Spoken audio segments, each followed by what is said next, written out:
આપેલા એમ છે કે છોકરીઓની સ્કૂલ છે એની પાછળ દારૂના 3 ઓરડા હાલે. હવે દીકરીઓને મૂકવા જાવજો, લેવા જાવજો. ત્રણ તો ઉનાળો છે એટલે અમે જઈ શકીએ. પછી અમે મજૂરી અમારા ધંધે પાણીએ જાય તો અમારી દીકરીઓની વમ કેટલીક રાખી. દારૂ અમારા પલ્લોટમાં ગામમાં અતિશય દારૂનો ત્રાસ. પછી 2 કિલોમીટર અમે આઘા રહી ગામથી. અમારે 7 વાગે છોકરીનું ટ્યુશન અમારે મૂકવા જાવજો, ગામમાં લેવા જાવજો તો દારૂ પીને એમાં અનેક અમારી આડા પડતા હોય. તો અમારે તો મોટી ઉંમર છે, અમારી બહુ નાની ઉંમર છે સાહેબ.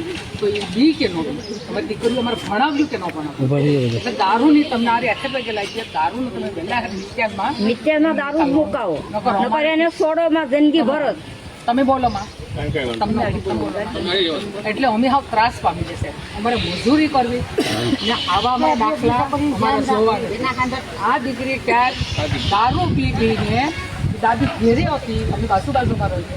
છોકરીની બુદ્ધિ નથી એટલે કીધું કે માં ઓલો ગોટ માંગવા આવે ને દારૂ પીને મને કહેતો કે તારી માં છે ઘરમાં તો હું ડેલામાં આવું. તો કે નોય તો તમે તો ધંતરાકડી સાહેબ બની હોય એટલે તમને ધંતરાકડીમાં શું ઊંચું હોય તો અમને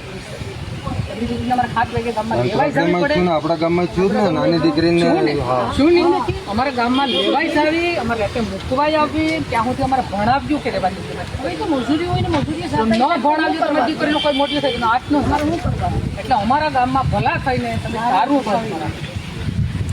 દારૂ આ ખ્યાલ 2 દિવસ સાહેબ તમને હું વંદન કરીને કહું બંધ થવો જોઈએ. નકર મિત્રનો રોડ ઉપર વાહન નહીં નીકળવા દે. હા બરોબર. હા આપણા ગામમાં કેટલાક જણા વેચે સાહેબ ને તમે કયો લિસ્ટ જમાદાર સાહેબ આવે ને લખાવી દો. આપણા ગામમાં કેટલા જણા વેચે અમારે